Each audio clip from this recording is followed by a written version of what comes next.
چې په دغو ورځو کې کوم فضیلت ده، غټ فضیلت یې دا ده چې الله جل شانه قسم ورباندې خوړلی دی ولیال عشر.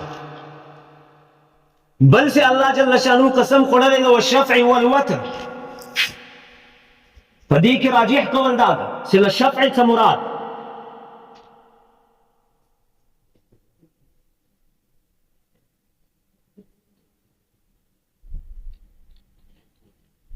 لشفع څه مراد د ذوالحجې لسم تاریخ، یعنی د لوی اختر ورځ، او لوتر څه مراد د ذوالحجې نم تاریخ د عرفات ورځ. نم تاریخ نم ورځ چونکې تاق راځي، وتر او وتر هم په معنا د تاق، او شفع په معنا د جوت ده. نو هغه لسمه ورځ چې کوم د ذوالحجې د لوی اختر ورځ ده هغه چونکې جوت ده، په دې وجه باندې دې ته شفع ویل کېږي. یعنی مفسرین وای په دغو ځایو کې چې کوم الله جل شانه قسمونه خوړلي دي، کې په والفجر خوړلی ده، کې په ليال عشر خوړلی ده، کې په والشفع والوتر خوړلی ده، دا ټول قسمونه په دغه لوی اختر کې منحصر دي. د لوی اختر میاشت ټوله ځینې مراد.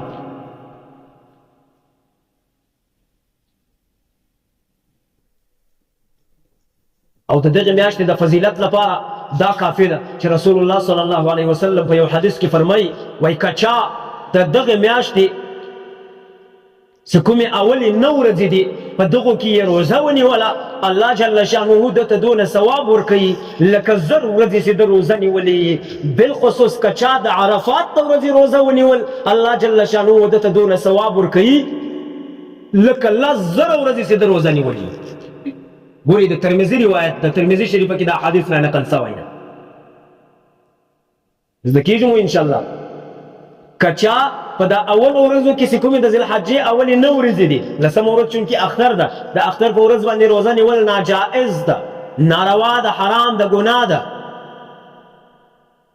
دا اولې 9 ورځې په دغو 9 ورځو کې که چا روژه ونیول، الله جل شانه دونه ثواب ورکوي لکه 1000 ورځې چې د روژه نیولې.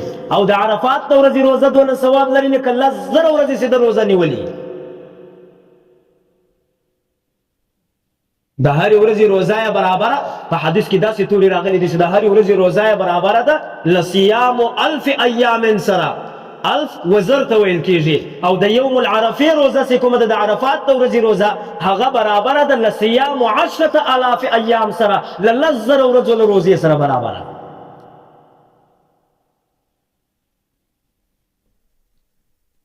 دا ورځې را روان دي.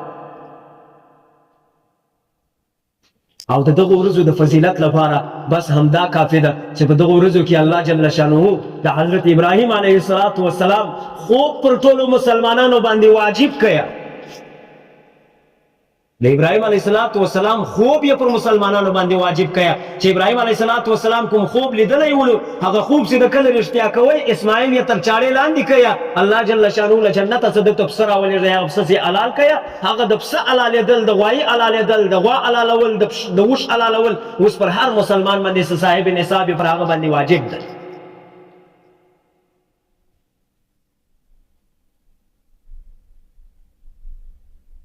چې څوک د نصاب مالک ده پر هغه باندې واجب ده.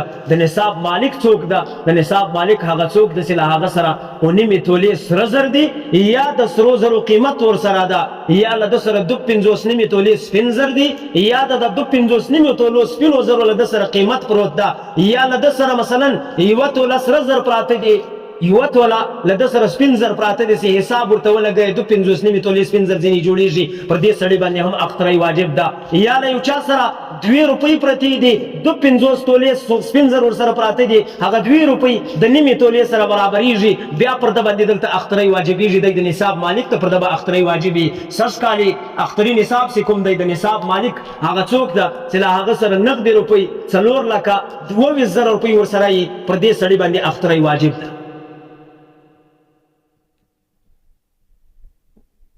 100 روپۍ 4,22,000 روپۍ څه کم و بیش پکې شته. زه یې وګورم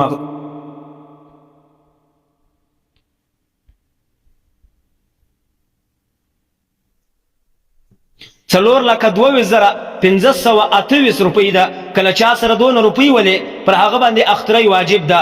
دا د 11 د مې تاریخ ده یعنی لنن څه تقریبا 4 ورځې مخته ماته چې کومه پرچۍ راغلې د صرافه بازار له جانبه د جیولرانو د سونا والا له جانبه چې کومه پرچۍ راغلې د هغه له حسابه 4,22,428 روپۍ جوړېږي چې له هر چا سره 2 روپۍ وي پر هغه باندې اخترۍ واجب ده. نور به ورته انتظار سو که چېرته دا سپین زر راولوېدو یا پورته سلو بیا نصاب پورته کېدای او کمېدای هم سي.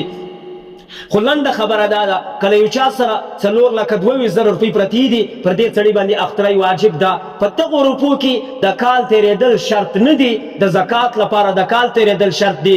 مثلا که چېرته یو سړي سره روپۍ نسته د اختر په شپه باندې یا د اختر په ورځ باندې د یودم د 15 لکه روپو یا د 4,22,000 روپو مالک سو پر د سړي باندې پر هغه ځای باندې اخترۍ واجب ده، دی به اخترۍ لړوي.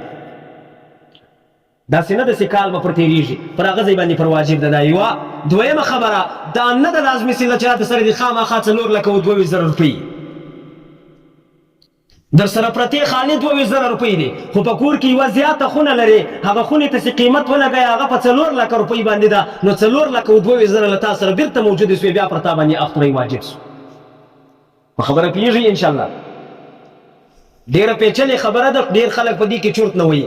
بله خبره کله یو سړي سره 4,20,000 روپۍ پرتې دي، 2,000 روپۍ نه دي ورسره، یوه 2 3 جوړې کالي دی لري، تر 3 جوړو سې کومې زیاتې جامې ودته پرتې دي هغه ټولې جامې دلته ورلوېږي و دغه نصاب ته، لهذا د ده دا تر 22,000 پورته کېږي، 4,13,000 ته د روپۍ رسېږي، دی بیا د نصاب مالک ته پر ده باندې اخترۍ واجب ده.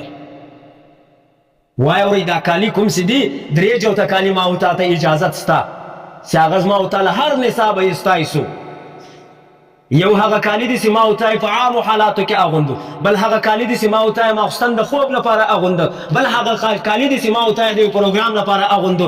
دا 3 جوړې کالي په شریعت کې انسان ته معاف دي، له دغو 3 څخه پورته هر څونه جوړې کالي له د سره پراته دي هغه نصاب ته ولوېږي. په خبره پوهېږي انشاءالله که نه؟ دا یې ده.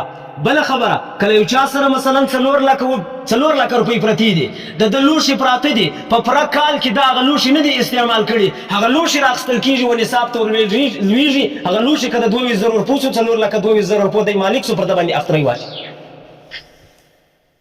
لوښي خو پرېږده. کله یې چا سره 4 لکه روپۍ پرتې وې، د ده نالیانې و توسان و بالښتان پراته دي، ټول کال یې نه دي استعمال کړي، هغه بالښتان و نالیانې چې کومې پرتې دي یا توسان دي هغه و نصاب ته ورلوېږي، دا نصاب په پوره کېږي، 4,22,000 روپۍ په پوره کېږي، پر ده باندې اخترۍ واجبېږي.